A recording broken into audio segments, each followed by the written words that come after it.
দর্শক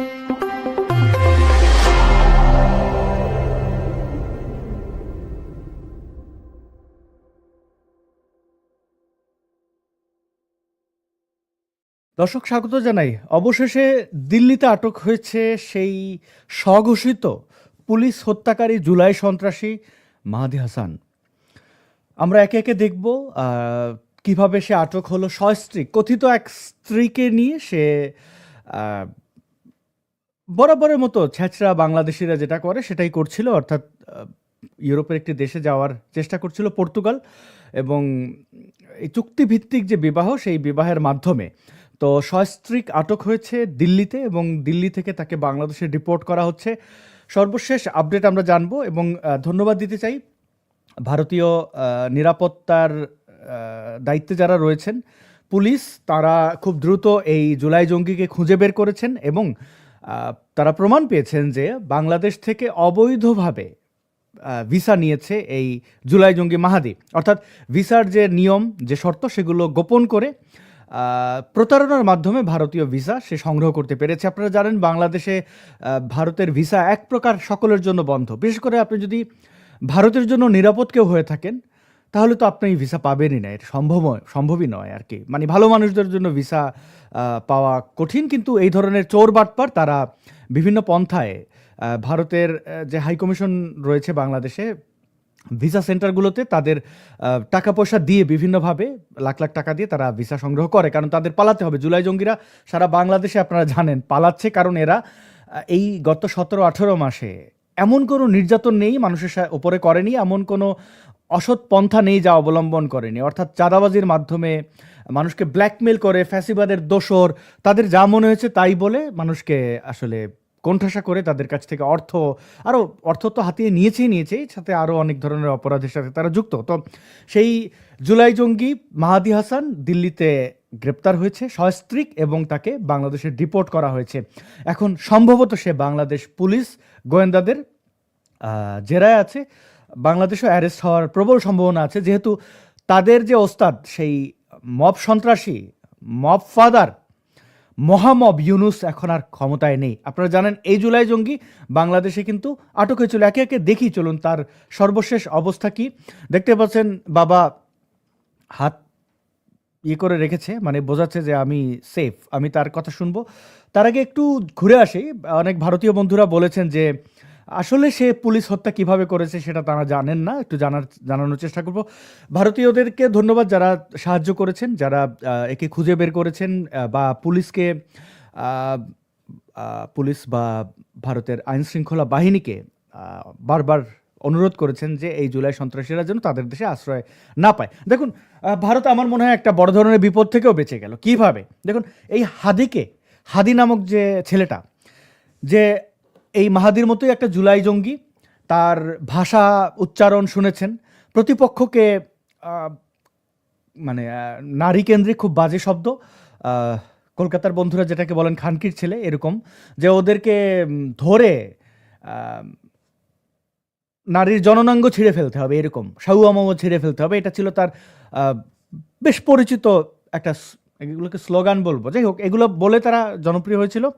এবং সেই হাদিকে কিন্তু জামাত শিবিরের গুন্ডারা তাদের রাজনৈতিক স্বার্থ উদ্ধারের জন্য গুলি করে হত্যা করার পর দাবি করা হয় যে হত্যা করেছে সে ছাত্রলীগ করে, এবং সেই হত্যাকারী নাকি ভারতে অবস্থান করছে, তাই ভারতের হাইকমিশনারের বাড়িতে পর্যন্ত হামলা করেছে। আপনারা জানেন যে এক প্রকার মধ্যরাতে নোটিশ দিয়ে নো ফ্যামিলি পোস্টিং, এটি ভারত জানিয়েছে তাদের পরিবারের সদস্যদেরকে বাংলাদেশ থেকে নিয়ে গেছে, স্ত্রী সন্তানদেরকে। তো এই জুলাই জঙ্গি মাহাদি হাসান ভারতে অবৈধভাবে যে প্রবেশ করেছে, নিশ্চয়ই তার একটা র্যাকেট আছে। ভারতের ভিসা নীতিকে কিভাবে ফাঁকি দিতে হবে তা তারা জানে, এবং একদম যে ফাঁকি দিয়েছে তাও বলবো না। ভারতের ভিসা যারা দিয়ে থাকেন বাংলাদেশিদের, তারা উদাস, এই জুলাই জঙ্গিদের ব্যাপারে উদাস। আমরা আশা করেছিলাম ভারত এদের রেড লিস্টে রাখবে, জুলাই জঙ্গিদের, তাদের স্বার্থে, নিজের স্বার্থে। বাংলাদেশে কি হলো না হলো এ নিয়ে ভারতের কিছু যাওয়া আসার কথা না, কিন্তু নিজেদের স্বার্থে। এই মাহাদি হাসান যে ভারতে গেছে, যাদের মাধ্যমে গেছে, তারা তো জানে সে ভারতে রয়েছে। ওকে যদি ভারতে হত্যা করতো, এরকম একটা জঙ্গি যদি ভারতে ঢুকতে পারে, তার মতো আরও দু একটা জঙ্গি ঢুকতে পারে, এবং এরা প্রকাশ্যে পুলিশ পিটিয়ে হত্যা করে ঝুলিয়ে রেখেছিল। তো এই জুলাই জঙ্গি ভারতে ঢুকে যদি ভারতে হত্যা হয়, তাহলে বাংলাদেশে যত হিন্দুরা আছে তাদেরকে মেরে ফেলা বাংলাদেশি ইসলামিক সন্ত্রাসীদের কাছে বৈধ হয়ে যাবে, জামাত শিবির যেটা চায়। এবং ভারতের যারা কূটনীতিক আছেন, দেখুন, ক্ষতি প্রথমে করে ফেলে, মূর্খ প্রথমে বড় ক্ষতি করে ফেলে, তারপরে আপনি পাল্টা কি করবেন সেই চিন্তা সে করে না। বুঝতে পেরেছেন? ভারত নিশ্চয়ই সামরিক দিক থেকে, সকল দিক থেকে বাংলাদেশের চেয়ে অনেক শক্তিশালী একটা রাষ্ট্র, এটা নিয়ে কোনো তর্কের কোনো সুযোগ নেই। এখন অনেক ভারতীয়রা মনে করেন কিছু করে দেখো, খবর করে দেবো। আরে খবর পরে, প্রথম হচ্ছে এই জঙ্গিরা কখনো তাদের দেশ, জঙ্গিদের কখনো দেশপ্রেম হয় না। দেখুন বন্ধু, 7th of October হামাস যে হামলাটা ইসরায়েলের উপর করলো, এখন আপনি বলবেন হামাসকে দেশপ্রেমিক? আপনি ইসরায়েলি নাগরিক হলে বলবেন যে হামলা করেছিলে, দেখেছো কি করেছি, পরে কি করবেন সেটা, এতে হামাসের কিছু যায় আসে না। আজকে গাজা উপত্যকা মাটির সাথে মিশিয়ে দিয়েছে ইসরায়েল, মানুষ বাস্তুহারা। এখন বলুন, ভিকটিম কিন্তু হচ্ছে সাধারণ মানুষ। ওই হামাসের সন্ত্রাসীরা কিন্তু ঠিকই গর্তে ফর্তে ঢুকে, এবং ও মরে গেলে ওর কোনো চিন্তা নেই, ও মনে করে মরে গেলেই ও 72 হুর পাবে, জান্নাতে যাবে, যা বদমাশি আছে করবে। এখন এই ধরনের বিকৃত চিন্তার লোকজনদেরকে কি করবেন? এই জুলাই জঙ্গিরা মনে করছে যে আমরা হাসিনাকে উৎখাত করেছি, বাংলাদেশটা আমার, যাকে খুশি মারবো, যা ইচ্ছা করবো, মরে গেলে ওই এরা তো জামাতি লোকজনই, এরা জান্নাত যাবে, হুর পাবে, এগুলো তাদের বিশ্বাস। এখন এরকম মানে হেঁটে বেড়ানো আত্মঘাতীকে আপনি কি করবেন? তো ভারতে এই ধরনের জঙ্গিকে আশ্রয় দিলে তারাই নিজেরা নিজেদেরকে মারবে, কিন্তু একটা বড় দায় ভারতের বিরুদ্ধে দেবে, যে ভারতে গেছিল আমাদের ভাই, ভিসা নিয়ে অন্য একটা দেশে যাবে, সেখানে ভারত দেখো মেরে ফেলেছে, দিল্লি না ঢাকা বলে। এই ধরনের বদমাশদের আসলে আমি জানি না কি করে ভারত এদের ভিসা দেয়। এবং সর্বশেষ যেহেতু তাকে আটক করে, ভারতে যেহেতু সে কোনো অপরাধ করেনি, তাকে তো ভারতে রাখা যাবে না, ভিসা জালিয়াতি করলে তাকে পাঠিয়ে দেওয়াই নিয়ম, আমি যতদূর জানি। তো তাকে পাঠিয়ে দিয়েছে, এর জন্য ভারতকে ধন্যবাদ। আর কি বলি, এর বাইরে তেমন কিছু বলার নেই। এক এক আমরা ভিডিও দেখবো, চলুন আমরা জুলাই দিয়ে শুরু করি। এই জুলাই দিয়ে তাদের ঝুলাই হবে, কিভাবে পুলিশ হত্যা করেছে। আমরা এতগুলো ছেলে এখানে কি বাইশে আসছে নাকি? আপনি আমাকে কি বলেছেন যে আন্দোলনকারী তো কি হয়েছে, ও তো ডেভিল বা 23-এর কমিটিতে। ওই কথার মিনিংটা আমি অ্যাকচুয়ালি বুঝি নাই। আমার পরিচয়টা দিই, আমি এই মুভমেন্টে, আমি হবিগঞ্জ জেলার প্রধান সমন্বয়ক ছিলাম, আমি বৈষম্য ছাত্র হবিগঞ্জ জেলার বর্তমান সেক্রেটারি, এবং এখানে আমার 17 জন ভাই শহীদ হয়েছে। আমরা বানিয়াচংয়ে টানাকে পুড়িয়েছিলাম, আমাদের প্রতিবাদে আমাদের ভাই 9 জনকে হত্যা করা হয়েছিল। এই হবিগঞ্জের ছেলে আমরা এখানে দাঁড়ায় আছি। আপনি এটা কি মিনিং আমি বুঝি না, আমি বুঝতে আসছি। হবিগঞ্জে ঘুম থেকে উঠে দেখুন, এখানে কিন্তু বলেছে যে তারা সন্তোষকে, এসআই সন্তোষকে হত্যা করেছে। শুনুন, আমি বৈষম্য ছাত্র হবিগঞ্জের বর্তমান সেক্রেটারি, এবং এখানে আমার 17 জন ভাই শহীদ হয়েছে। আমরা বানিয়াচংয়ে টানাকে পুড়িয়েছিলাম, আমাদের প্রতিবাদে আমাদের ভাই 9 জনকে হত্যা করা হয়েছিল। দেখুন, বানিয়াচং থানা তারা পুড়িয়েছিল, এটি স্পষ্ট। এবং বানিয়াচং থানা পোড়ানোর পরে তারা সন্তোষকে হত্যা করেছে। সন্তোষ নাম শুনে বুঝতে পারছেন একজন বাঙালি হিন্দু ধর্মাবলম্বী। কেন সন্তোষকে হত্যা করেছে সেটা একটা ইন্টারেস্টিং ঘটনা। এই হবিগঞ্জের ছেলে আমরা এখানে দাঁড়ায় আছি। আপনি এটা কি মিনিং আমি বুঝি না, আমি বুঝতে আসছি। হবিগঞ্জে ঘুম থেকে উঠে যা পেয়েছি তা পড়ে চলে এসেছি। আপনি আমাকে বুঝান এটা আসলে, যে এই কথা আপনি কেন বলেছেন। মানে 1 জুলাই জঙ্গিকে ধরে নিয়ে গেছিল পুলিশ কোনো অপরাধের সাথে জড়িত থাকার কারণে, এবং সেখানে সে বলছে যে কত বড় সাহস, আপনি আমাদের জুলাই যোদ্ধাকে ধরে এনেছেন, এই হবিগঞ্জ থানা কিন্তু আমরা পুড়িয়েছি, আপনাদের ভয় করে না? এই থানারই একজন সাব ইন্সপেক্টর, অর্থাৎ এসআই সন্তোষকে আমরা পুড়িয়ে দিয়েছি। সে এবং তার সন্ত্রাসীরা পরে যখন দেখলো অবস্থা বেগতির, জুলাই জঙ্গি সকল এটা একটা বিপদে পড়ে যাচ্ছে, তখন সে কথা ঘুরিয়ে বলেছে যে না, আমরা বলতে বুঝিয়েছি, আমরা জুলাইয়ের আন্দোলনে এইভাবে পুলিশ এইভাবে হত্যা করেছে। হ্যাঁ, তারা জুলাইয়ের আন্দোলনে, সো কল্ড এই আন্দোলনে তারা পুলিশ হত্যা করেছে। এবার আমি আপনাদেরকে দেখাই আসলে কিভাবে এই হত্যাটি ঘটানো হয়েছে, অর্থাৎ জুলাই জঙ্গিরা কিভাবে এই নৃশংস ঘটনাটি ঘটিয়েছে। দেখতে পাচ্ছেন এটি বানিয়াচং থানা, মানে এগুলো খুব বীভৎস দৃশ্য। আমি এখানে একটা সন্তোষকে হত্যাটা খুব সাম্প্রদায়িক। এখানে বসে দেখুন, বানিয়াচং থানা কিন্তু আমরা পুড়িয়ে দিয়েছিলাম, এসআই সন্তোষকে কিন্তু জ্বালিয়ে দিয়েছিলাম। দেখুন তার স্বীকারোক্তি, তার আঙুল, তার ধৃষ্টতা দেখুন। এখানে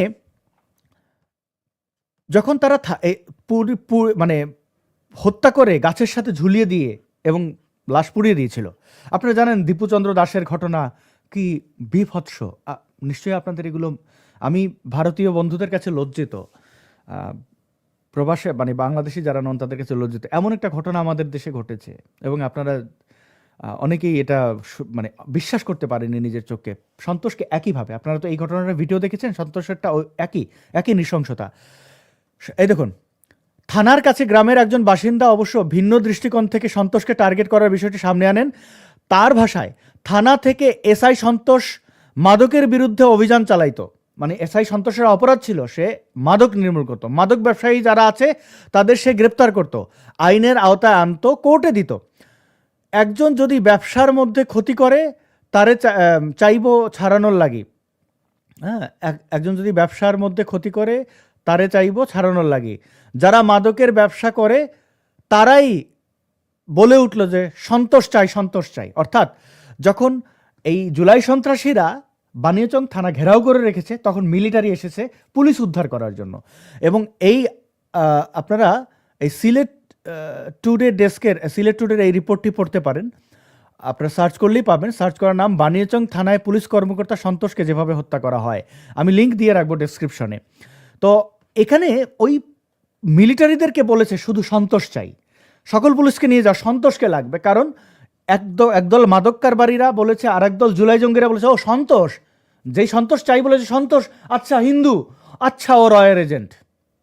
মানে এইভাবে কিন্তু দেখুন 1971-এ হিন্দু ধরে ধরে পাকিস্তানি মিলিটারিরা কিন্তু ধর্ষণ করেছে। প্রথম হিন্দু পেলে কোনো কথা নেই, মুসলিম হলে দেখেছে একটু পর্দা সর্দা আছে কিনা, দেখতে সুন্দরী কিনা। হিন্দু হলে কোনো বাদজাব বিছান নাই। পুরুষ সদস্যদেরকে গুলি করে হত্যা করেছে, বেয়ানোর দিয়ে খুঁচি খুঁচি হত্যা করেছে, অনেক সময় গুলি খরচা করেনি, মালাউন মারার জন্য আবার কিসের বুলেট। আর নারী হলে, এগুলো আপনারা জানেন যারা মুক্তিযুদ্ধ দেখেছেন, মুক্তিযুদ্ধের ইতিহাস বাবা মায়ের কাছ থেকে মানে বিশ্বস্ত সূত্রে শুনেছেন, তারা জানেন এই লোমহর্ষক ঘটনা। এবং যে কোনো রাজনৈতিক সহিংসতায় হিন্দুরা হয় টার্গেট। এসআই সন্তোষ হিন্দু হওয়ার কারণে হত্যার শিকার হয়েছেন। এবং এই সেই জুলাই জঙ্গি যারা কিনা এত কিছু করে স্বঘোষিত জুলাই সন্ত্রাসী, সে বৈষম্য বিরোধী ছাত্রনেতা মাহাদি ভারতের ইমিগ্রেশন পুলিশের হাতে আটক। এবং চলুন এখন এই জুলাই জঙ্গি কি বলে তার আটকের বিষয়ে আমরা একটু শুনব। তার বাবা হাত কি উঠায়া, শুনি তার মুখ থেকে কি ঘটেছে। আসসালামু আলাইকুম, আমি মাহদি হাসান, বাংলাদেশ। আমি দিল্লি এয়ারপোর্ট থেকে বলছি। আমার সাথে যেসব ঘটনা হয়েছে এটা আমি বাংলাদেশে এসে প্রেস কনফারেন্স করে হয়তো আমাকে বলতে হবে, বাট আমি জানি। মানে তার ভাবটা দেখেন, সে প্রেস কনফারেন্স করে বলবে। কি এমন হরিদাস পাল প্রেস কনফারেন্স করবে এবং ভারতে তার সাথে কি হয়েছে আমি দেখাবো। ভারতে বসে সে মোদিকে বাংলাদেশে মবমিলন, মানে এটা একটা নতুন শব্দ বলতে পারেন। তো ওই সকল মব একত্রিত করে হি হি হি করবে, যেটা আওয়ামী লীগের আমলে ওরা একবার করেছিল। মোদিকে হত্যা করবে বাংলাদেশে, এই খায়েশ জানাতে গিয়ে তারা বাংলাদেশের বিভিন্ন জায়গায় অবকাঠামো ধ্বংস করেছে, রেলওয়ে ধ্বংস করেছে, তারা অনেকগুলো জান্নাতেও চলে গেছে তাদের বিশ্বাস অনুযায়ী। তো সেরকম একটা ডাক সে দিয়েছিল, শুনবো তার আগে ইমিগ্রেশনে ধরা খাওয়ার পরে ডিপোর্ট হওয়ার আগে আগে সে কি বলছে শুনি। প্রিয় বন্ধুগণ, ভিডিওটি শেয়ার করবেন অনুরোধ করছি। আসসালামু আলাইকুম, আমি মাহদি হাসান, বাংলাদেশ।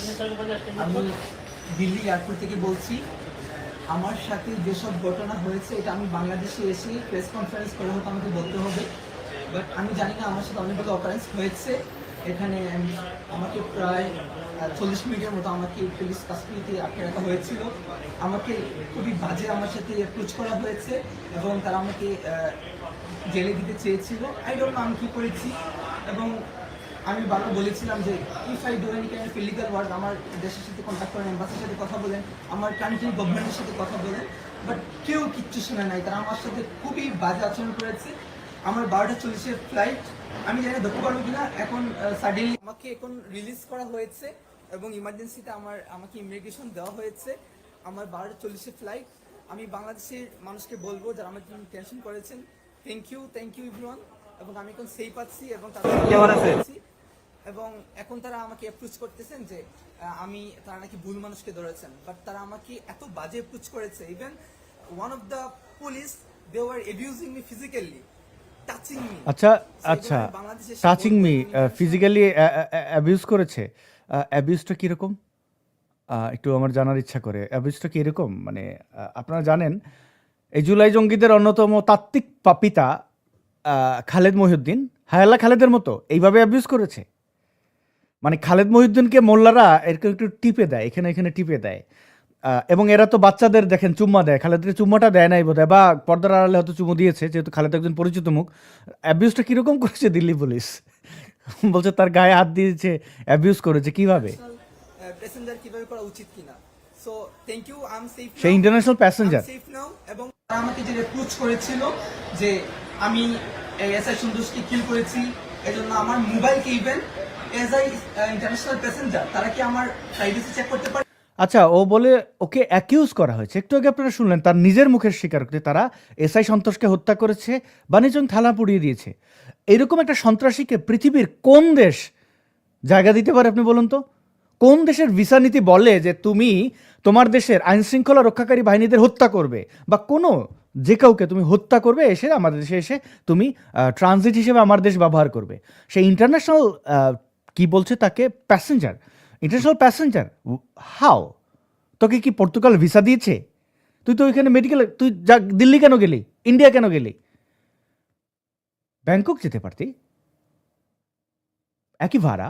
অনেকে মনে করে ইন্ডিয়া মানে কলকাতা ঘুরে এসে মনে করে মানে কলকাতা যেতে আসতে খুব একটা পয়সা লাগে, কিন্তু দিল্লি তো বহুদূর এবং অনেক টাকা ভাড়া, সস্ত্রীক। এবং এরা যে ওইখানে যে চিটিং করতে গেছে তার প্রমাণ তো আমার কাছে আছে, একটু পরে দিচ্ছি। তার বউয়ের মুখে শুনবেন তারা কিভাবে 8 বছরের জালি চুক্তি করে, মানে চোরের আবার বড় বড় গলা। ছি ছি ছি, বাংলাদেশি মান ইজ্জতটা নষ্ট করে দিলি রে। করতে পারে। তারা ফোর্স করে, তারা আমার ফোনটা আনলক করেছিল, আনলক করে আমার ফোন তারা চেক করেছে। এন্ড তার ফোন নাকি চেক করে? I will take action after coming to my country, ইনশাআল্লাহ ইনশাআল্লাহ। এটা আমি হচ্ছে দিল্লি এয়ারপোর্টে আছি, তারা ইমার্জেন্সি হচ্ছে, আমি জানি না কি হয়েছে। 2-4 দিন ইংরেজি চর্চা করে ভাবছে পর্তুগাল যাবো, একটু ইংরেজি শিখতে হবে। বা যেই জিনিসটা ভাষা না জানা অপরাধ না, কিন্তু না জেনে আদা সাদা ভুলভাল বলাটা অপরাধ।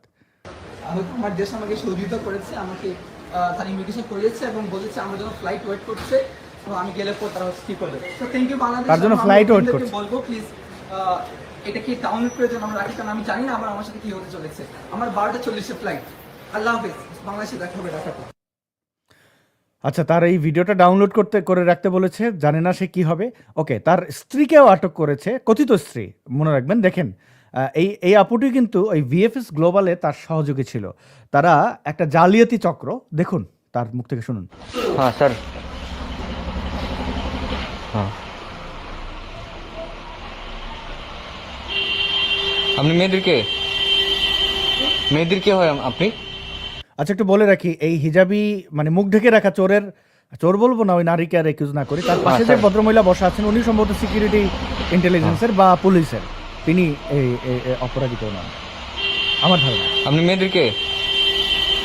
মেয়েদের কে হয় আপনি? ভাইয়া, আপনি একটু আগে কি বললেন? হাসবেন্ড। मेहदी नाकि तार भैया, देखो कैसे भैया से सैया हो जाती है। ओके, যাক। মেয়েদের কে হয় আপনি? ভাইয়া, আপনি একটু আগে কি বললেন? হাসবেন্ড। হাজব্যান্ড ওয়াইফ, এটাই তো সত্যি? কন্ট্রাক্ট ম্যারেজ করেছেন? সত্যি কথা বলবেন। ইয়েস। আপনার মাস্ক খুলুন। কন্ট্যাক্ট ম্যারেজ কি হয় আমি আসলে ভালো জানি না, এটা অনেক জায়গায় শুনেছি এরকম হয়। তো মজার বিষয় হচ্ছে যে এই মাহাদি কত বড় স্বার্থপর, সে তার এই হবু বউ চুক্তিভিত্তিক হোক আর বেটা বিয়ে তো করতেছে, তারে পালিয়ে গেছিল, তাকে ফেলে পালিয়ে গেছিল। এখন এই কন্ট্যাক্ট ম্যারেজ মানে এটা কন্ট্যাক্ট না কন্ট্রাক্ট হবে, কন্ট্রাক্ট ম্যারেজ, চুক্তিভিত্তিক বিয়ে। তো এটা কিভাবে সিলেটে শুনেছি, তবে আবার হ্যাঁ, সিলেটিরা ইউরোপে আমেরিকাতে স্থায়ী হওয়ার জন্য এই ধরনের বিয়ের আয়োজন করে থাকেন, পারিবারিকভাবে বিয়ে করেন। বাট সিলেটিরা কখনো স্ত্রী তো দূর কি বাদ, বন্ধুকে ফেলে কোথাও যাবে না, খুবই রেয়ার। 1001টা পাবেন যে ফেলে পালিয়ে যাবে। ও তো হবিগঞ্জ যদিও বৃহত্তর সিলেটের, বাট ওর মধ্যে ওই অ্যাথিক্সটুকুও নাই। বিপদে কোনোদিন কেউ কাউকে এক সিলেটি আর এক সিলেটিকে ফেলে যাবে না। আর স্ত্রী মেয়ে এগুলো হলে তো মানে তারা মানে মানে জীবন দিয়ে দেবে প্রয়োজনে, কিন্তু কখনো ইয়ে দেবে না, মানে কি বলে, ব্যক্তিত্ব হারাবে না। যেটা এই জন্য সিলেটিদের স্যালিউট করতে হয়। বাট এই কন্ট্রাক্ট ম্যারেজ করে সে 8 বছর, শুনুন খুলুন। কন্ট্যাক্ট ম্যারেজ করে যাচ্ছেন আপনি আরো? কবে কন্ট্যাক্ট ম্যারেজ কবে হয়েছে আপনাদের?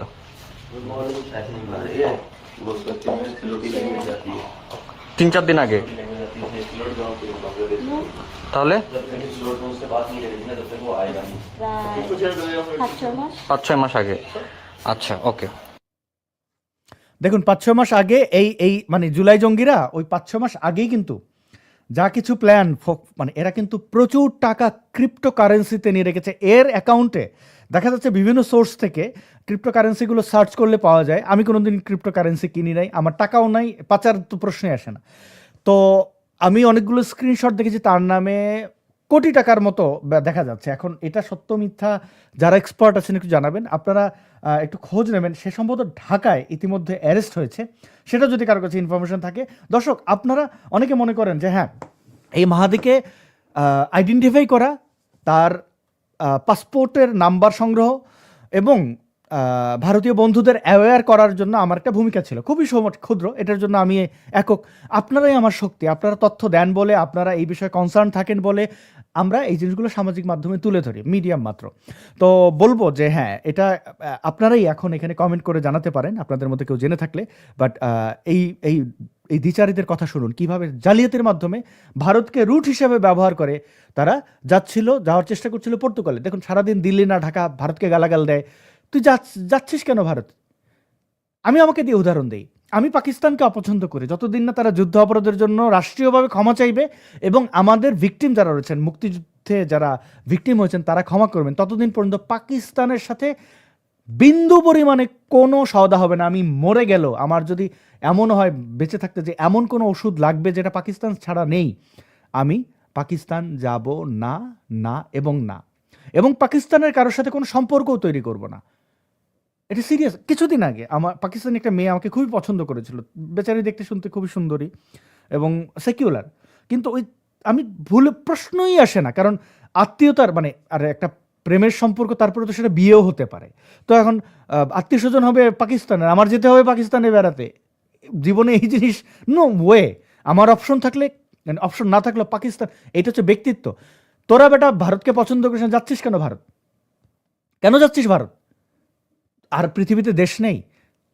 গালাগাল অকারণে ভারতকে গালাগাল দেখাচ্ছি, আমি প্রমাণ দেবো। শোনো, আপনি আরো জালিয়াতি ভারতে খুব আরাম দিয়ে কন্ট্যাক্ট ম্যারেজ কবে হয়েছে আপনাদের?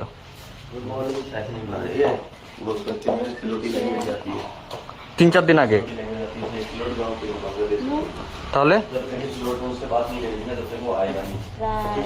প্রায় 5-6 মাস আগে। আচ্ছা, ওকে।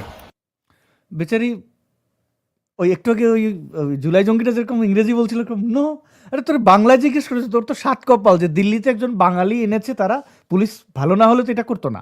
বাঙালি মানে ইন্টারপ্রেটারও তোর দরকার হয় নাই, যে করছে পুলিশই বাংলা জানে না। অবশ্য ভারতের সৌন্দর্য এটাই, সকল ভাষার মানুষ আছেন। তো চোরচোর করছে কেমনে? আচ্ছা, বেচারি একটা অপরাধ করেছে, এই কন্ট্রাক্ট ম্যারেজ, এটা অপরাধ। এবং জুলাই জঙ্গিকে বিয়ে করা আরও অপরাধ, কারণ তুই তো বিয়ে করেছিস স্বার্থে, ওর তো কোটি কোটি টাকা। নির্যাতনকারী, নিপীড়নকারী একজনকে তুই বিয়ে করেছিস কেন? না বুঝে বিয়ে করেছিস? তার তার তার অপরাধ দেখতে পাচ্ছিস না? যাই হোক, এই হচ্ছে তাদের স্বীকারোক্তি। দেখুন কত বড় জালিয়াতি করেছে তারা। এবং সে 14 ফেব্রুয়ারি ভ্যালেন্টাইন্স ডেতে বলছে মোদি বিরোধী আন্দোলন 2026, এবং সম্ভবত সে ভারতে অবস্থান করে এই কথা বলেছে। তো এরা কত বড় হিপোক্রেট তা নিশ্চয়ই আপনারা বুঝতে পারছেন। এবং এদের ব্যাপারে আর কি বলি, খারাপই লাগে। তো এই মাহাদি হাসানের প্রোফাইলে গেলে দেখবেন অসংখ্য বিদ্বেষ, ঘৃণার চর্চা তার এখানে রয়েছে। এবং এই এই এই যে পুলিশ হত্যার স্বীকারোক্তি দেওয়ার ছাড়া সে কিন্তু এর আগে তাকে মানে কেউ পুছতো না। সে গ্রেপ্তার হয়েছে বলে গুজব ছড়ানো হয়েছিল, 15 তারিখ সে এসে দম্ভ নিয়ে বলেছে এগুলো গুজব, এগুলো এগুলো সেই। তো কি আর বলা, মানে আমি একটু আমার বাংলাদেশের বন্ধুদের বলতে চাই, এটা হচ্ছে সূচনা মাত্র। এই জুলাই জঙ্গিরা পৃথিবীর যে দেশে যাবে এদের আইনের আওতায় আনা হবে। এই এখন বাংলাদেশে এসছে, বাংলাদেশের ক্ষমতায় এখন বিএনপি।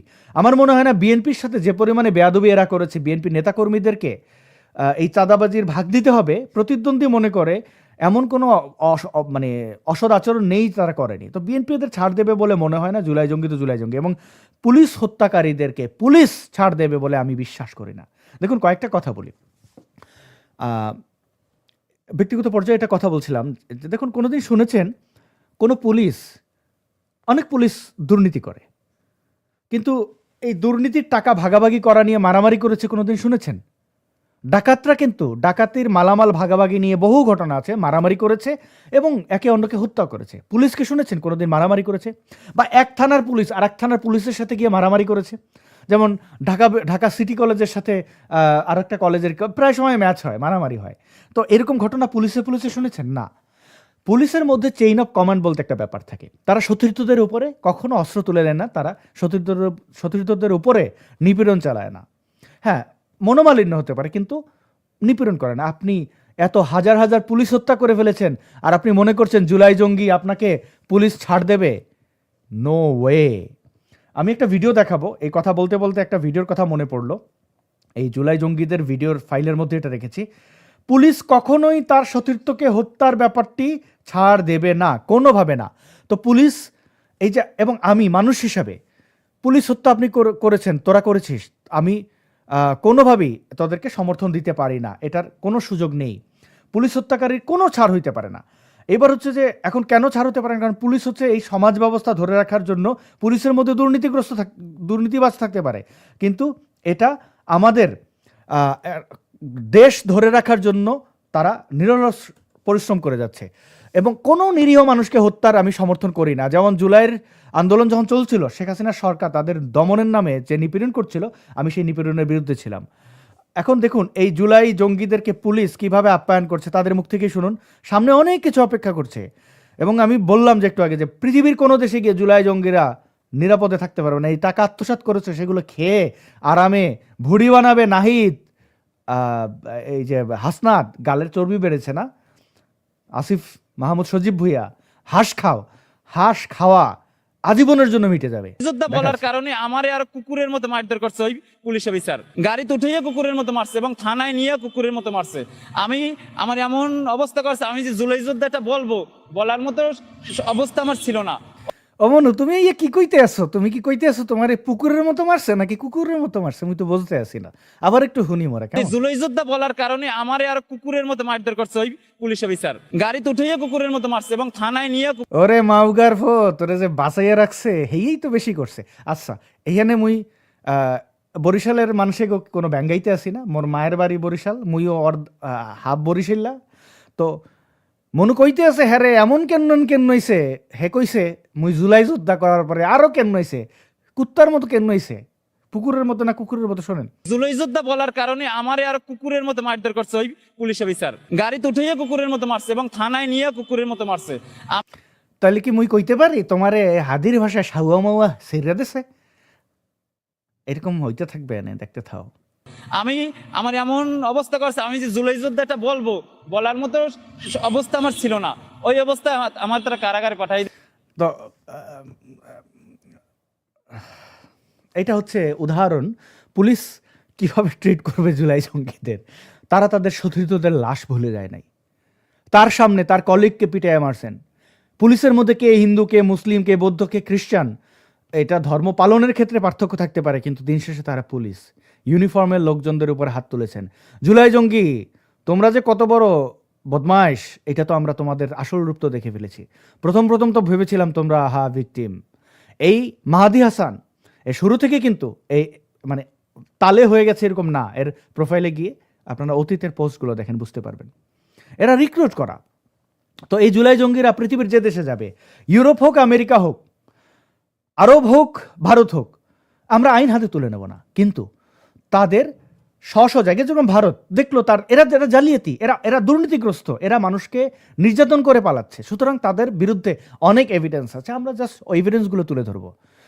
দেশ থেকে যেখানে তারা পালিয়ে যাবে, ওইখান থেকে তাদের লাথি মেরে বের করে ফেলবে, অথবা গর্তে লুকিয়ে থাকবে সারা জীবন। তারা সেলফ সেন্সরশিপে থাকবে। তারা নিশ্চিত করবে নিজেরা নিজেদেরকে জেলে রাখার ব্যবস্থাটা আর কি। অপরাধীরা রাস্তায় ঘুরে বেড়াবে না, এটা আমরা নিশ্চিত করব। এবং আমি কথা দিচ্ছি, বেঁচে থাকলে এদের এদের একটাকেও ছাড় দেব না। এটা একটা ওয়ার্ম আপ ঘটনা ধরতে পারেন। মাহাদি ওয়ার্ম আপ ছিল আমাদের জন্য। সামনে অনেক জুলাই জঙ্গি শিকারে যেতে হবে। শিকার মানে হত্যা না বা ওইরকম না, মানে হান্টিং। এটা হচ্ছে যার যা প্রাপ্য সেটা আমরা তাদের বুঝিয়ে দেব। বর্ণরা বনে সুন্দর, শিশুরা মাতৃক্রোড়ে, আমরা পড়েছি না ছোটবেলায়? আমরা এটা ছোটবেলায় পড়েছি, বড় হয়ে নিশ্চিত করব। এই মাতৃভূমিকে আমরা ভালোবাসি, বাংলাদেশকে আমরা ভালোবাসি, এবং এই বাংলাদেশের মান সম্মান নষ্ট হবে সেটা আমরা হতে দেব না। এবং বাংলাদেশকে যেহেতু ভালোবাসি, আমার মানচিত্র যেহেতু অক্ষুণ্ণ রাখতে চাই, আমার পার্শ্ববর্তী দেশের প্রতি আমাদের দায়িত্ব আছে। ভারতকে বলবো যাকে তাকে ভিসা দেবেন না, ভিসা দেওয়ার ক্ষেত্রে অনেক সতর্ক থাকবেন, এবং যার ভিসার প্রয়োজন তাকে ভিসা দেবেন। মুফতি মাসুদের কথা বলছি, তিনি জেলে রয়েছেন এই ভিসার নাটকের মাধ্যমে। এগুলো তো প্রমাণ আপনাদের কাছে, ভারতীয়রা প্রমাণ না? মুফতি মাসুদের সাথে যে অন্যায় করা হচ্ছে, তিনি তো ভারতে এতগুলো বছর ধরে থাকছেন, বৈধভাবে ছিলেন। ভিসার কিছুদিন মেয়াদ শেষ হয়ে গেছে, ভিসা এক্সটেন্ড করে দেওয়ার কথা ছিল, অতীতে দেওয়া হয়েছে, পরবর্তীতে দেওয়া হয়নি তাকে। তিনি আশা করেছিলেন ঠিক আছে, অনেক সময় তো একটু লেট হয়, ভিসার এক্সটেন্ড করে দেওয়া হবে, দেওয়া হয়নি। আরও পুলিশ অ্যারেস্ট করে, সেখানে কিছু কাওয়ার্ড, উগ্র, মুসলমান ঘৃণা করা হিন্দু এটার সাথে যুক্ত। এটা খুবই দুঃখজনক। যাদেরকে মুফতি মাসুদ বন্ধু ভেবেছেন তারাই তার বুকে ছুরিটা মারলো। এই গ্লানি, আমি জানি না হিন্দুদের মধ্যে এগুলো নিয়ে অপরাধবোধ কাজ করবে কিনা, মানে আমি জানি না। তো এটা এটা ঘটেছে।